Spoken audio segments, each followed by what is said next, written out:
Hello folks, welcome back to the channel. Thank you for joining me once again.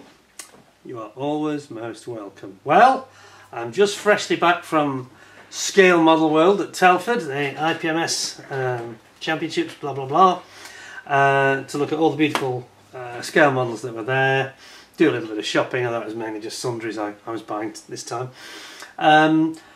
But during my visit to the show, I actually went on the Sunday this time. I couldn't make it on the Saturday, and it was actually a little bit quieter than I was expecting, because I'd already seen and heard from a number of different sources some rather scary stories about how busy it was and people couldn't get in, and it was quite a bad queuing situation at the very opening of the show.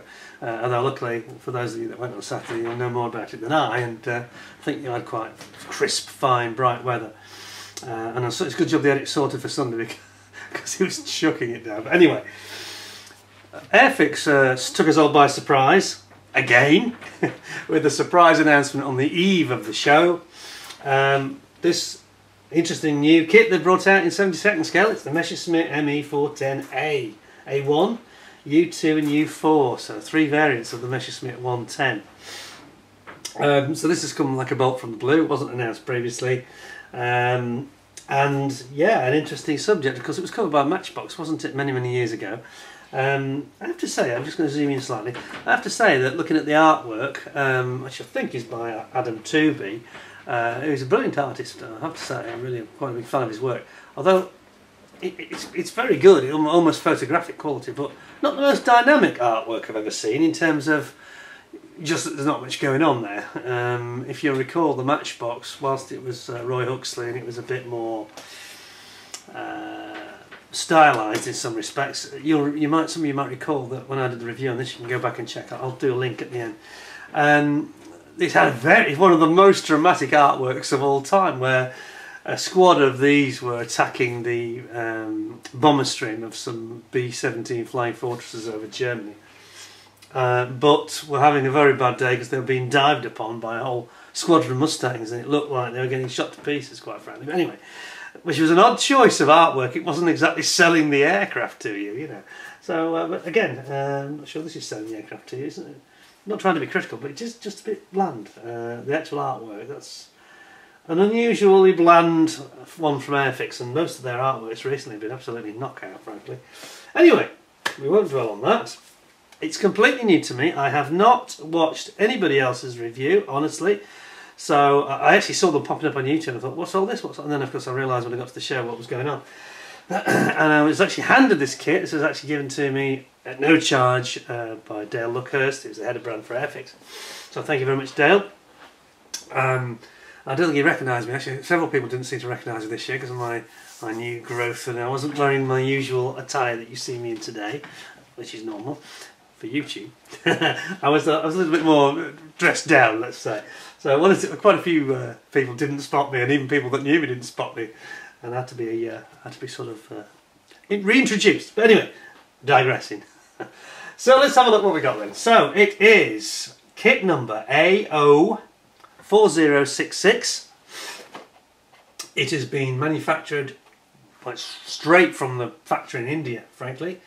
Just arrived, literally just a couple of weeks ago off the boat, and we have got on the side some guide for you of a couple of the options. So we've got the 410A-1U, and this is at Zerstogeschwader 26 at Gardermoen in Norway in 1945, which I think is the one that's pictured on the front. Yes, it is. And then the second one, sorry, try and get the fractions out. Second one is the Zerstogeschwader at Königsberg in Germany. So they obviously moved. It's the same fighter wing, and they moved to Germany in. But that was earlier. In fact, that's actually 44. But I have to say, I quite like these. The sort of camo. It's quite attractive, isn't it? It's not an aircraft. I don't think I've built this, actually, the 410. And it says, and I'll just zoom you out because there's no point in us both looking at the same thing. We have a little bit of history. Airfix are very good at this historically, aren't they? And it says, I was just going to say, Airfix got Luke, he's their researcher and he's very good. says here, the Messerschmitt Me410 was developed as a heavy fighter but went on to perform several roles such as night fighter, bomber destroyer, it's alright when there's no Mustangs around, and reconnaissance, entering service 2 years later than scheduled in 1943. Ah, okay. So you can imagine if that had entered in 1941 in time for Operation Barbarossa, that would have had quite a big impact probably. It was a replacement for the Me210. The aircraft featured several distinctive features, including the twin gun barbettes, which are basically, does it tell us? I might be jumping ahead here. It's basically remote control cannons on the side that are rear firing. So if it gets pounced on by fighters, it's going to shoot back. Although the aircraft performed well, it was, sorry, I'm jumping ahead. The 410 was essentially a development of the Me210 and featured a lengthened fuselage, revised wings and a much more powerful engines. Although the 410 performed well, it entered service a bit too late to make an impact on the tide of war and was soon relegated to reconnaissance roles. Well, that's a very polite way of putting it. I haven't done huge research, but I can tell you from what I've seen before that they just weren't very good. It wasn't as manoeuvrable as they'd hoped. It's not a particularly draggy aircraft, but I think that they put a lot of weight in it with these cannons and things, and they're kind of trying to make it all things to all men. It's a bit like a mini flying fortress in a way, but not as successful, quite frankly. The one on the cover, which just has the two guns at the front, is probably better than the one that has the huge great cannon, because whilst that's great for ground attack, probably not ideal when if it gets into a fur ball with a couple of Mustangs. I think there's only going to be one outcome, isn't there? Anyway, without further ado, we will have a look at it, because as I say, I know nothing about it. I did see the sprues at the show on Airfix's stand, and I have to say I was quite impressed. And sometimes, you know, you can see these photos that are very quickly taken, or people put on the internet, maybe on YouTube, and sometimes they don't always tell the full story. A bit like my, just mentioned that, a bit like my review I did of the Mini Art P47D, the Thunderbolt. Now it's very interesting, I've now seen I've seen another review, 2 reviews actually, since my own. 3? Actually there's 4 reviews, mine was the first one, and I saw 3 others, a couple from very famous, well-known models. And theirs, this is not my interpretation, theirs did not suffer as much of the problems that my one had. And I had a second one, and I actually examined that, and it was better than the one that I did the video review on. So there is a bit of variance in the production, I think, in terms of flash, and also we had this issue with the canopy glass, which wasn't great on mine. And the second one I saw physically in my hand was much better. So I don't know what to say really. It just varies a bit. You know, it's a nice kit, that Thunderbolt, but there is a bit of variance coming out, and I wonder why there's so much flash on such a new kit. It seems very odd to me. But anyway, we're digressing. Let's focus on Airfix today, as they're very kindly given me this kit to review.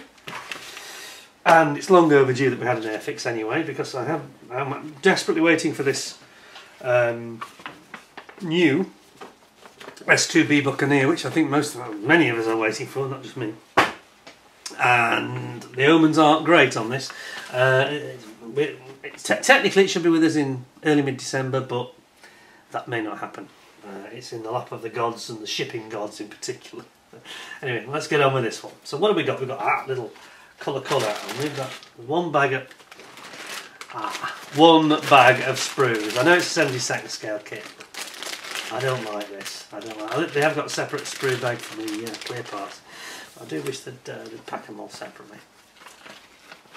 We use biodegradable bags. There's no eco issue, is there really?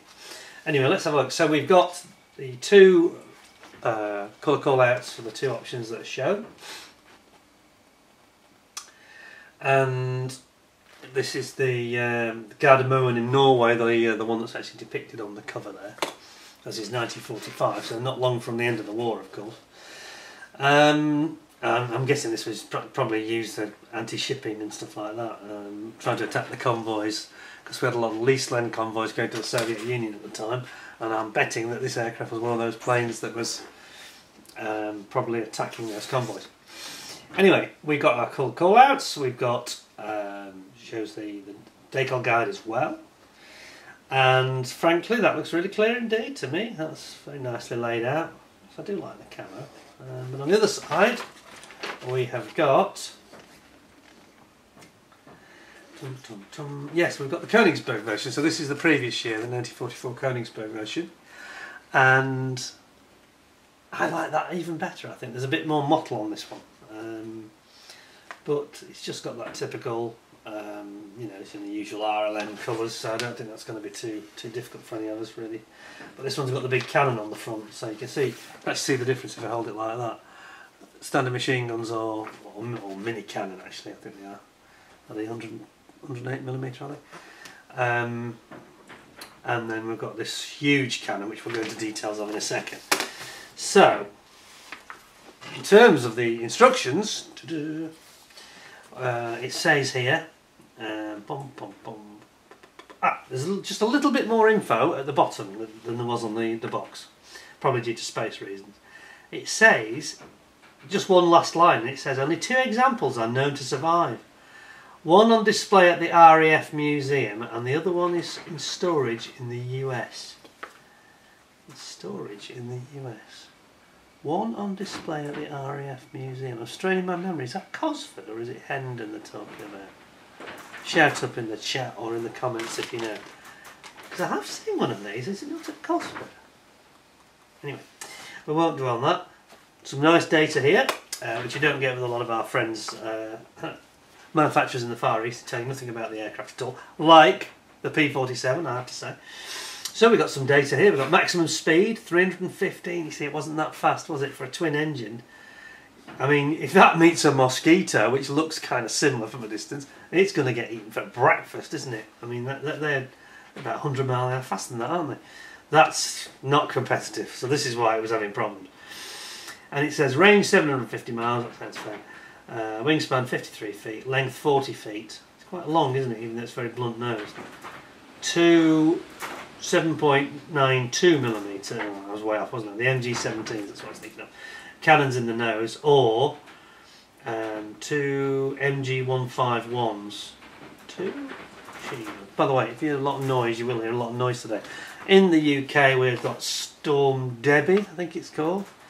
It's called after a woman, don't it? Anyway. We have got some really high winds, and you may also hear noise of building works and things. It's not actually close to my house at all, but the wind is so strong that the sound is being blown here. And I keep hearing sounds that sounds like there's a building operation at the bottom of my drive, and there's nothing here at all. It's just very strong wind blowing the noise down. Anyway, it's something like the 2 cannons on the side and the 2 MG151s. Stroke 20, but it doesn't mention the nose one, which I thought solved. It doesn't seem to specify that. I sure what they mean. 2 of those, 2 in the nose, and 2 which must be on the side, but it doesn't mention the big cannon alternative for the nose. But we will get straight into it. So, we remember with Airfix, they have a system where they will show red for the stage that you've just completed. So when you see it in red, that means that's the previous stage that you've just built. So let's have a look, see what we've got. Let's see the very, very latest kit to be released. So, we've got our cockpit, instrumentation going in, and a switch gear at the side of the pilot here. A couple of holes to drill. Why is that then? Why are we drilling holes? Doesn't actually say. Now, Airfix's instructions tend to be very visually clear, and they don't overcrowd them, and they don't cram too much into them. I do wish that, I mean, a British company, I do wish they'd just put a few words in. It's just English, just the minimum, just to tell us what we're looking at here. And if it actually said why we're drilling the hole, that would just be helpful, like Tamiya did. Anyway, we won't dwell on that. So we're putting in our seats, and it looks like you have a seat, front and rear facing seat. So you've got your navigator gunner who faces backwards, and it's like it's almost like a push you pull me, isn't it? Sort of set up. You've got your control stick going in here, and then we've got some armour plating on the back of the pilot's seat, and then here we've got some the instrumentation for what looks like the navigator's instrumentation, and then there's like a cover. I must admit, I'm not very familiar with this aircraft, so do bear with me if I'm talking rubbish. more than usual. So you've got this plate, I think this is like where the radio gear is at the back, and then you've got that plate going in there, and then what looks like twin cannons. So this is the cannon arrangement under the nose we're building up here. Then we've got a couple of, obviously we're going to have some options for some stores, I presume it's light bombs or missiles rack going under the wing, a couple of holes to drill there. Oh, by the way, I should have told you at the beginning, for those of you that don't know, it's probably most people, it's always nice to know who designed these models, and this one is designed by Matt Whiting, and he of course famously did the very, very impressive Avro Anson last year, so I think we can be pretty sure it's going to be quite a decent kit, to put it mildly. So he's, and again he's got this, he always makes them very strong looking with a good spar across like you've got here. So we've got a wing spar going in here on the lower wing, and then we've got the gunner's seat as a separate arrangement, which is the rear facing, and he's got all the radio gear. I don't know if you can make that out. It appears to be radio gear there. So he's going to be sitting facing backwards, of course. Then we have got a couple of little fillets, it would seem, that are going in as part of the engine nacelles here. Over on the other side we've now got the bearings, as it were, for the engines going in. And then we're going to concentrate on the internal cockpit sides with all the instruments, switches, etc., switch gear going down the side. And over on this side it looks like we've got even more. This time it's the pilot switch gear.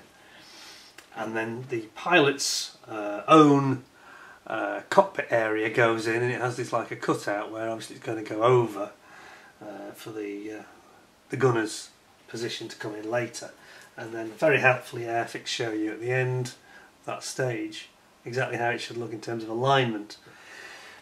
Something I think they've probably borrowed from Zokimura, which is a great thing. On the next page we have got the two halves of the fuselage coming together, and then we've got this cannon arrangement. So it looks like the cannons are actually linked, do not glue, so obviously it's going to rotate and move, that's cool. So you are then ultimately, once you've brought your two fuselage halves together, bringing the fuselage itself down onto the bottom wing with the rear facing gunner's cockpit area there and seat, and then you bring in the two tops for your wings. We've got some slots, that's very cool, on a 70 scale kit. So it looks like we've got two different types of design of slat. Oh, that's interesting. One seems to be bigger than the other. Oh no, it's just open or shut. Silly me. So you could have them open or shut, which is brilliant. Then we've got our tailplane horizontal stabilisers going in here, and also your rudder. And again, we get a clear image of how the actual alignment should look, which is very helpful. And sadly lacking in all too many manufacturers' instructions these days. And then we're going to build our engine nacelles. So we're putting those together. You've got your radiator intakes underneath, and then we're going to actually put those completed nacelles. Going to click in, and it's quite an interesting design. I hope it's going to be a nice fit, because it's yeah, it's like a modular sort of construction with some interesting angles and quite a few different contact points, but I think they're trying to avoid an obvious seam, which is doing it on a panel line, which is quite clever, isn't it? Then we've got our cannons going in, and we've got the option, and this is where it's a little bit confusing, because Airfix did not really explain this. Something's gone amiss with the research, because they didn't explain what the other cannon was. It's not mentioned at all. I think it's a 30mm cannon, if I remember. Is it 30mm? No, it's a big one. Anyway, we can always look that up, but we've got the option here of the standard cannons, or the huge great single one going in there. I think I'd go for that one. You know, it's like more value, more fun. Then we're going to build up what is going to be the radiators, and there's quite a few parts here actually to construct those radiators and the fairings. Then we've got some flaps on the inboard side of the wings, and you've got a choice again of having them, I think, open or closed. Sorry about the wind, folks, it's hurricane time here. And then we're going to repeat that whole process of building up these radiators for the opposite wing. And this is going to go Why? Sorry, why does it show the flaps going in again? Sorry, that's a little bit. No, when building. Okay, let's just. I've jumped ahead too much. When building this model with the radiator flaps closed, follow steps 30. Ah, so we've got two completely. Right, okay. Two totally separate instructions. I should have read it, shouldn't I, really? Listen, I'm a man, I don't read instructions, I just try and throw it together, you know. You all know what I mean. So you've got two different pages basically. One page if you want them open and one page if you want them closed. So the first page appears to be closed, and then the second page is when you have them open. Yeah, okay. And that wasn't a flap, it was actually the radiator exit flap, not the landing flaps that we're talking about there. So that's clear now. Over here we've got some ailerons going in with the counterweights going on. That's quite impressive. I mean, this is only 72nd scale. Somebody said to me at the show, actually said, was it my friend that said this or was it somebody else? Somebody said it looks like a 48 scale really, doesn't it, the way it's been built up and the way that they've gone about it. And it does, actually, even in the instructions. Then you've got your nacelles are now in, of course, and you've got your exhaust pipes going on, and you've got like on the night fighter version, I think it has the like flash eliminators. Do they all have that? Maybe they all have it. Obviously, that's to eliminate flash and not blind the pilots or give themselves away. So you're doing port side and then starboard side. Now we get to this very interesting rearward firing cannon arrangement in these like automatic twin gun barbettes, they're called. Twin gun barbette, backwards firing, and we've got wheels. It looks like they're weight on wheels. Well, that's interesting. That would be a step forward on a 72nd scale kit, wouldn't it? That's going to impress me if that's true. So you're building up your two halves. Still doing two halves Airfix. I wish they wouldn't. I wish they'd just mould them in one really, or mould the centre separately, you know, because then you just get a seam, and you can even see it in the actual artwork. You see what I mean here, look at this. So it shows you putting the two halves together, and then here, if you look very carefully, it kind of even depicts it in the image that it's got like a centre seam running down it, which I don't like. So yeah, it's a very honest picture that, but yeah, it's not the best solution, is it? I know that we've seen on bigger scales, like 32nd scale, we've seen Tamiya get round this with that clever system they had with the Mosquito, where they had it in different sections on the tread, but perhaps that's not affordable at this, or you know, practical at this scale, I don't know. Anyway, then you've got your option of your wheels, tail wheel down or tail wheel up. We have got typical German fuel tank, as they use on the Messerschmitts all the time. Drop tanks with quite a meaty sort of feeder pylon on it. I presume that means that they can transfer fuel. Then we have got our props and spinners going in, popping those in ultimately, do not glue so they can spin, popping those into your nacelles. So there's no actual engines depicted, but you do get, you know, this scale, that wouldn't be normal, would it? But no, that's fine. And then we've got a little bit of support structure here for, what is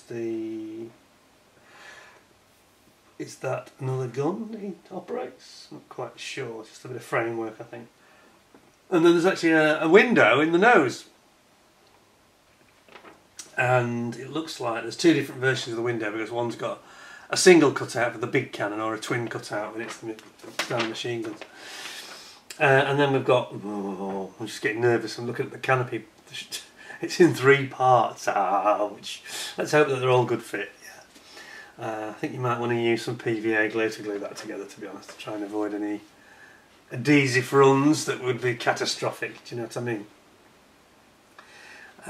It could be tricky, And then we've got the back, there's like an antenna, and what's that? Actually a second, several different types of antenna going in, and there are 2 options there. So the one on the top, one on the bottom basically, and it shows the relative positions and how they should look. And why does it show the canopy in 2? Oh yeah, well, it shows it in 2 colours. Why is it doing that? Don't know. That's it. So that's basically a completed Me410. Right. I'm not sure the instructions are quite as clear as the Mosquito or the Anson was. 1 or 2 areas where that's a little bit possible confusion there. And it would have helped if they'd have told us about that cannon, which is just not mentioned. It's almost like there's a line missing. £1,000 of bombs, 2 MG151s, that's on the side, 2 7.92, and no mention of the one single big one. Not to worry, let's have a look. Decals, and these I think are cartograph. I think. Does it actually say? Pom, pom, pom, pom, pom. Decal schemes and pack design 2023. Doesn't say cartograph in fairness. At least it does. It's there. Their logo. It's just not quite as bold as they usually seem to do it. And more to the point, it doesn't seem to be mentioned on the actual decals themselves, which is what I'm worried. So anyway, the cartographs, so they're going to be absolutely great. It's quite a few stencils for a 1/72nd, but hey, that's the nature of the beast, I guess. It's based on the aircraft itself. Right then, so that's quite interesting so far. Yeah, I think you want to take your time because there's one or two areas on that instructions that could be misinterpreted slightly. But let's see. I think a bit more use of written word would help and eliminate any confusion. And where they did do that, of course, was the bit that I didn't read, which is where it said at the top. If you're having the radiators open or closed, then you need to do this or this. So, oh, by the way, when Dale at Airfix very kindly gave this, I did offer him a pair of gloves, a free pair of gloves. I was walking around Telford because I got lots of people came up to me last year, and as I say, I don't think people recognised me because I looked a bit different. And I actually had a pocket full, 2 pocketfuls of gloves, would you believe? Brand new, I can assure you, not used. And I only gave, I think Jeff was the only person that I gave one out to, because I didn't bump into quite as many folks as I thought, which is, it just wasn't as busy that day, I don't think, and it was probably a good thing to let me get around to see things anyway, really. Right, now, let's have a look. So we've got, as I say, there's just, all the sprues are in together, all the grey sprues. Something I do notice as I'm picking this up in front of my light is that the plastic is very thin. So it's very finely moulded. You can actually see through it at the leading, at the tail edge, the trailing edge, I should say. Right. Well, let me zoom you in, and you can have a look at this. So, starting with, should really start with A, because the one thing that Airfix do very nicely now is this A, B, C, D numbering of their sprues, which is far better than trying to read. You know, they've got this big, like a cut out, embossed out effect. So you can actually read at a distance without having to do this, you know, to try and read which sprue is which. And I do like that. That's another positive thing that they've done in recent years. I think they took a cue on that from Academics. They do it, don't they? Right, okay, let's have a look then. So frame A. I'm just looking at the finishing, is that? It's a little bit of, I was going to say scuffing, it's not actually. It's actually scuffing, it's just the way that the mould has been finished. A little bit of inconsistency, I'll show you what I mean. Nothing serious. Can you see in the light? Here, and then it changes, and it's a bit more sort of, it's not as glossy, can you see that? But hey, nitpicking, because the panel lines are really nice, aren't they? Look at that. Yeah, that's cool. Yes, I'm quite impressed with that. Then we've got our drop tanks over here, and they look nice. And considering we're at 72nd, that's very nice. Then we have got our cannons over here. There is just the tiniest hint of flash, but nothing that would worry me. Probably see it more if I turn it that way. Can you see it? Just on the tips of the guns, it just wants a little rub of the sanding stick. But generally, it's a very clean sprue indeed. It's got this new harder plastic that Airfix have now gone to, which is so much better than what they used to offer. That blue stuff that was like blue tack, I used to call it. And it didn't always glue that well in terms of it would stick together fine, but it would shrink. There was a lot of shrinkage with it. It was very soft. That's pretty fine, I've got to say. It's pretty fine. In terms of the moulding itself, it's perhaps a little bit on the soft side, a little bit almost Tamiya-ish, you might say, which is that's no insult. But it's not quite as sharp as you get with Edouard, I'd say, in all fairness to be really, you know, analytical about it. But not being Edward's biggest fan, as I'm sure many of you know. I still like Edward, I do.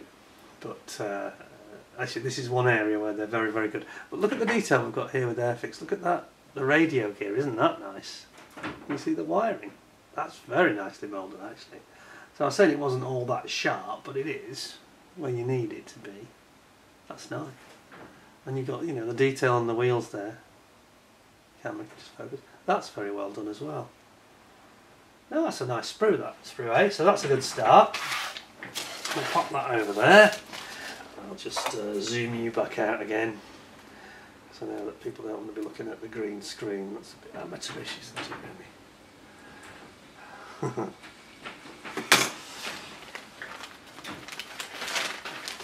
Next one, we have got the other side of the fuselage. So I'm going to jump to C rather than go through the navy and C, because it makes more sense, I think.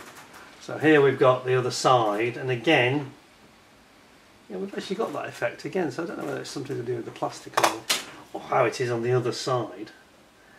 You know, we've got the old ejector pins. If I can get this in the light enough, you've got the old ejector pins there. One or two are kind of worryingly in the zone of where they probably shouldn't be. I'm thinking of this one here in particular. But they're all very subtle. They're not extreme. And in terms of the actual detail itself, as you can see, that's pretty nice, isn't it? It's funny because the plastic actually does remind me of Edward a little bit. And here's the thing that I didn't notice in the instructions, perhaps I wasn't paying enough attention. We've got deflected elevators or straight elevators. You've got a choice. So that they're a complete. Yeah, they've got an that now. This is Matt Whiting again. And this reminds me of when he did the answer with one or two little features that were very clever. Look at the way he's done that. He's gone for a deflected elevator option. And obviously the front part that's not the elevator, just the horizontal stabilizer, is the insert that you add. Or, you know, so you got that, there it is, deflected. See it? Or just plain, straight, non-deflected. Now that I like, I do. It just gives it a bit of more presence, three-dimensional sort of look to it. You know, animation is the word I'm looking for. A bit more an animated look to the kit when it's built up. They've gone and moulded these propellers beautifully, and look at where they put the contact point for the sprue gate, right out of the way, right in the centre. Isn't that ideal? That's ideal. That's, you know, that's what Tamiya do, isn't it? That's nice. That's nice. Then we've got our little engine nacelles here. That's an impressive sprue. That's got some innovation for 72nd scale. I like that deflected elevators. Brilliant. Most impressive. Good. Well, so far I'm impressed so far. No, don't let me down. I said that. I don't say anything. I said this is what I said last week, isn't it? When I was looking at the Thunderbolt. Right. Let's move on to B. This is the big one. It's got the wings on it. So you got this bottom wing. As I mentioned, you might just be able to make out. It's quite thin. The trailing edge is really thin. There you can see light through it. You see that? See light through it. And they haven't gone over the top with the detail, but there is some. There's quite a bit of riveting there. That's pretty impressive, and it looks pretty sharp. Yeah, so we can get that in the light for you. Maximum zoom. Here we go. That's better. Do you see what I mean? Nice rivets. Yeah, I'm quite impressed with this. Yeah, I mean, you get the feeling with Airfix at the moment they are sort of learning, not learning, you know, they're not newcomers, are they? They're a major player in terms of their experience, but they're adopting, is probably the right word, and evolving. They're kind of adding and adopting different good ideas as time goes on, and they're incorporating them in.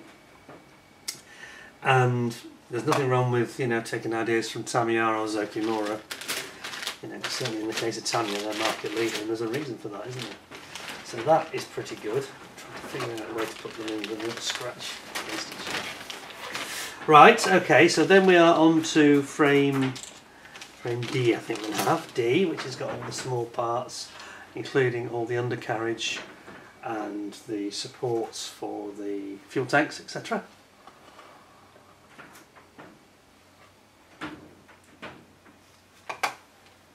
As you can see, you've got those little inserts on there that go in the nacelles, gear legs, the rear tail wheel.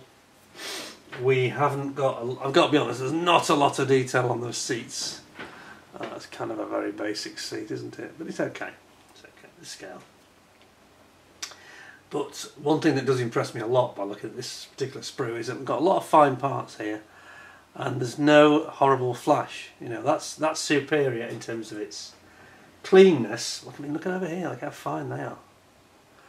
In terms of the cleanness of the mould, that's much nicer than we had from the Mini Art. I mean, most of the Mini Art sprues were actually really nice, but there was just one or two that were a bit grubby and a bit, it's almost like they'd been moulded by somebody else. It was like it wasn't from the same factory. Quite flashy, you know. But here we've got, yeah, I wonder if this new plastic is helping them, because Airfix certainly did listen to their customers on this one and actually adopt the new harder plastic. This grey, definitely harder than the old stuff which used to go boing boing. And I wonder if that's helping them in terms of the cleanliness, because it's not as soft, it probably doesn't give those same issues. Over here we've got our spinners. Those are quite nice, aren't they? And then we've got the doors, sorry, these are the flaps, I beg your pardon. The flaps open or closed. And the ailerons. And we've got our exhausts. And then we've got these quite small intakes, aren't they, for the little radiators. They're not big. And then we've got our radiator flaps there. And we've got the back plate for the spinners, front plate, and then the flaps, inboard flaps for the wings. And again, I mean, look here, look how clean those sprues look in terms of the mould. You know, avoiding flash. It's a very sort of Edwardy Tamiya style to the look of them, isn't there? Not like even 10 years ago, Airfix were some of that blue plastic. I got one, I think it was the Nat. Was it the Nat? I think it was the Nat, and that was quite flashy, and that was very soft, and this blue tack. And that wasn't too great really. In fact, I had a couple of short shots on it as well, so this is much nicer now. Here we've got, this is the chin, with either the twin cutout for the twin machine guns, or the single one for the great big cannon. And again, that's very nicely moulded, isn't it? Look at the bulge for the cannon, for obviously where the shell ejecting mechanism needs more space. It has a bulge, whereas the machine guns don't need it. And there is the said weapon. So there is the machine guns, and there's the yakking great cannon. Look at the size of that. Wow, that's quite good that they've moulded it in its full length as well, you know. And then you've got, I think that's the tail wheel support. Again, lovely sprue, flawless, isn't it? Flawless. Well,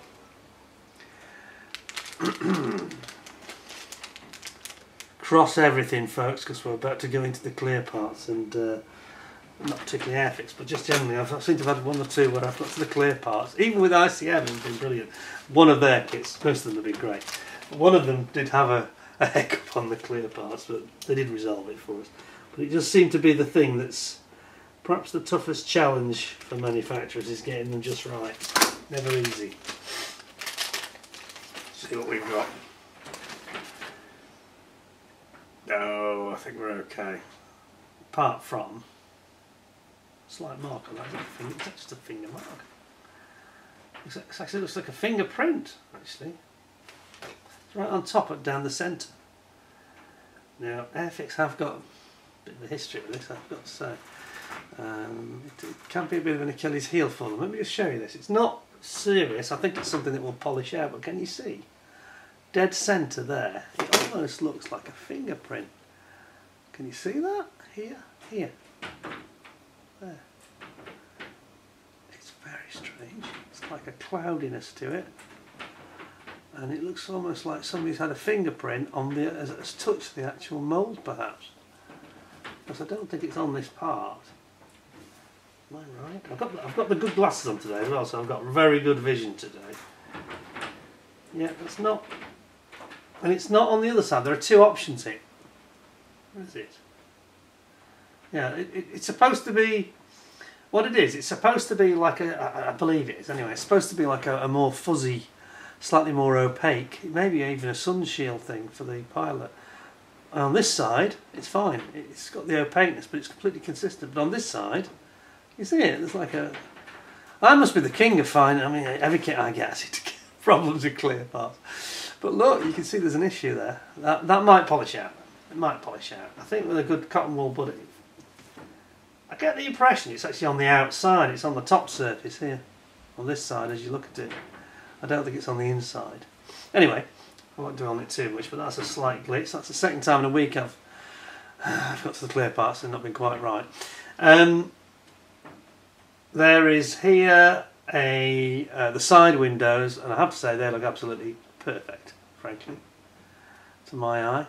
I can't see anything wrong with those. They're dead sharp, crystal clear, very, very nice indeed. It's just that one. So that one's fine. This one, not quite so fine. It's here, isn't it? I hope you can see that, because you know, I don't have. As somebody last week did, that theirs was fine, and they sort of made out that I was talking rubbish. Well, the camera doesn't lie, does it? Yeah, neither do your eyes or mine. So anyway, there we go. But yeah, I think that the clear parts are excellent quality. There's a little bit of distortion on that one, but it's a tricky part to mould. That it's a bit of an extreme corner it's having to go around, so I don't think we'll be too harsh on that.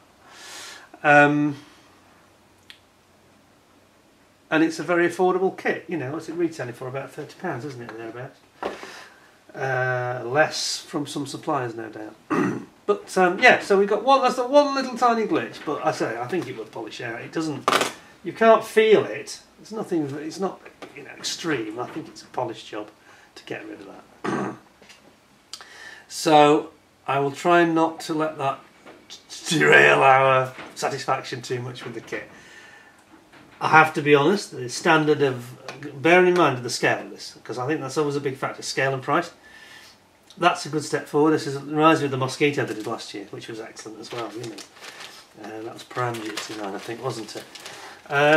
It's really nice, tiny glitch there, but apart from that, beautiful detail, crisp, a little bit soft perhaps, but not in a way that's a problem. Once it's got painted up, you won't see that.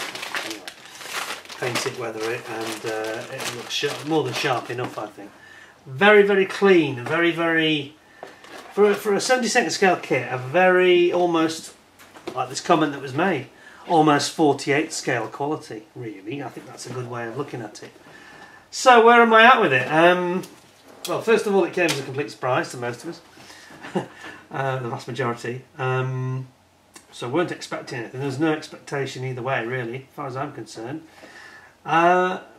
Some slight misgivings on the instructions, very tiny, just make them a tad clearer, and that clear part. So I think it's fair to say this is going to be quite a good rating for Airfix. It's going to be 9.5 out of 10, because I think it deserves it. I think it's a really nice little kit. I mean, even the detail around the cockpit is pretty good, really. It's got quite a lot of detail. It's not just, alright, there's no seatbelts, but apart from that, it's very, very sharp, and plenty of instruments and controls, and it's not like they used to be, just an empty tub, you know. That's a big step forward, and it does look like a 48th scale that's been scaled down, you know, rather than just a sort of popular entry market sort of kit. Very impressive, very impressive. So thanks to Dale, thanks to Matt Whiting, because he designed it. Well done, sir. Like that a lot. Yeah, and it fills me with optimism for the future, because last year we had the 24 scale Spitfire, and there was lots of them at the Scale Model World Show, and some really nice examples as well, you know. So yeah, there's been quite a sprinkling of interesting aircraft coming out. We're still waiting for the Jag though, Seppacat Jaguar. I keep saying, I was asking searching questions about this, got no answers. Which is understandable, but I do think that should be higher up their priority list than it already is. And Dale told me some months ago, in fact, not just at the weekend, he did tell me that might be a long way off, and I think that's something they should revisit. I think, because I said to the faces, I said, look, I said, I've been on a couple of these live forum chats. One was Flory, one was another one, and then the Jaguar is the one that, yes, clearly I want a Jaguar, obviously I do, but genuinely, putting aside my personal desire for a Jag, it came up again and again, and it seemed to be easily, if you were to take a poll of all the things I've seen mentioned people want, Jaguar is clearly, Jaguar Seppacat Jaguar, this is the ground attack aircraft, fighter, sorry, jet I mean, not fighter. That aircraft has become the one that seems to get, and it's in my comments, people throw it up all the time and say, well, why can't we have a new Jag, you know, 48 scale preferably. They want a Tornado as well, but that's probably better at 72nd, I think. Yeah, so I'm not sure what the resistance is. You know, yeah, at the end of the day, Airfix are, you know, their own company and they make their own choices. But they are, if they want to sell product for the short, medium, and long term, Seppacat Jaguar would do that. Seppacat Jaguar is used by the UK, of course it was, but it was also used by the French Air Force. Oman used them, and of course they were sold to India. So you've got three quite big markets there that they could sell those kits to worldwide. Obviously Oman a bit less, but there's three huge markets: France, India, and the UK. I think they sell like hotcakes. And you could have conventional scheme, two-tone scheme, wraparound scheme. You could, sorry, conventional scheme as in grey underneath. Then wraparound scheme, that's 2. You could have Gulf War, that's 3. They did Arctic exercises with the Arctic schemes, that's 4. Then you've got the French scheme, 5. Oman, 6. And then whatever the Indians use. So that's 7 schemes you can have. I'm not saying they should have 7, but up to 7 schemes you could to help sell into those markets. So I'm sounding like I'm on a soapbox here now. But it's true. I don't think I can. There is no other model that gets asked for more than the Seppacat Jaguar in these forums. It's a clear winner in terms of the number of times it's mentioned by, not me. It's talked about on Flory's forum, and people in America talk about it, and the French modelers seem to bring it up, you know. And we only had that Kitty Hawk one, which was, somebody built that. There was one I didn't take a picture of it, but there was one at Telford that was a really nice one. And I said, that's not the Kitty Hawk kit, is it? And he said, yeah. And it was all closed up. And I said, you must have had some fun with this, you know. No, there was no fun involved. Well, that's understandable. And that kit was not their finest product. I was never a fan of Kitty Hawk. I didn't buy their products because it seemed that very few of them, apart from the helicopters, quite a lot of them had issues. I mean, the MiG-25 had issues, and that Jag certainly had lots of issues. So if you opened it up with all the panels open, it was fine. But if you closed it up, it wouldn't go together. So we need Airfix to solve this problem for us. Please have another think about it. Please do some polling amongst modelers, because I think you'll find that it will be incredibly popular as a subject. That I think 48 scale Jag would be a bigger seller than the Buccaneer because it's sold into more markets. And I like the Buccaneer. I'm not complaining about that at all. I can't wait for it. So the S2B. Although I did grumble. I did grumble when I saw the finished. The artwork's nice, but I did grumble when I saw the schemes on the Buccaneer, because it was Lossy Mouth, Gulf War, Lossy Mouth, and it was Bruggen in Germany, and what was the other one? Bruggen, Lossy Mouth, Gulf War. I think it was 3. I think that's right. And there was no Honington scheme, and I was a bit cross about this because I used to live at Honington, and that used to be the only RAF Buccaneer squadron.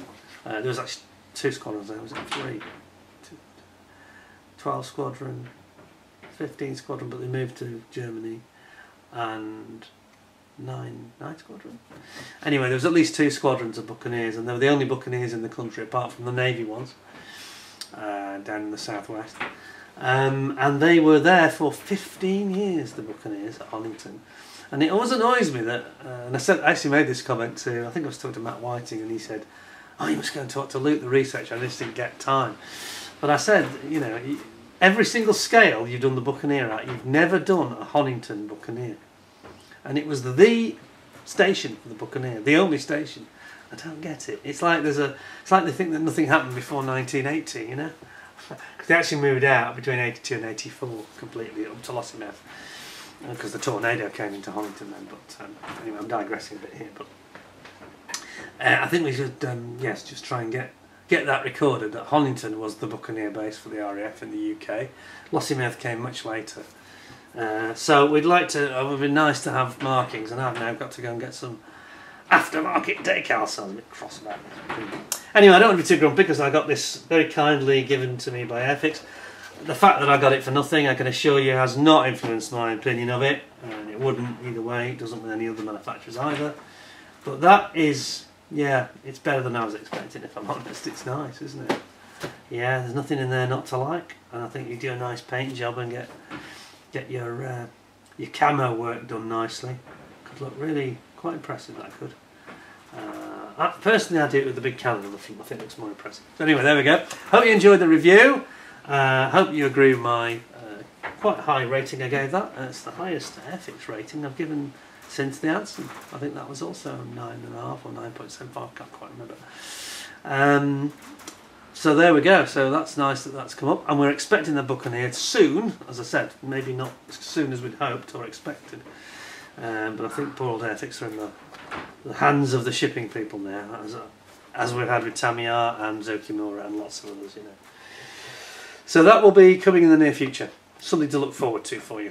Hope you'll give me a like, give me a thumbs up, a 10 out of 10, yeah. And keep your eyes peeled. We've got plenty more. We've got some interesting kits coming from ICM. We've got a Zokimura, obviously the Airfix one I mentioned, and I think we've got a nice Tamiya. We've got one from Meng. We've got 2 or 3 unusual kits I'm going to be reviewing as well. One of them is a helicopter, something a bit different. I think you find them very interesting. So please stay tuned, and until next time, look after yourselves. Thanks for your time for watching. Thanks a lot, and bye for now.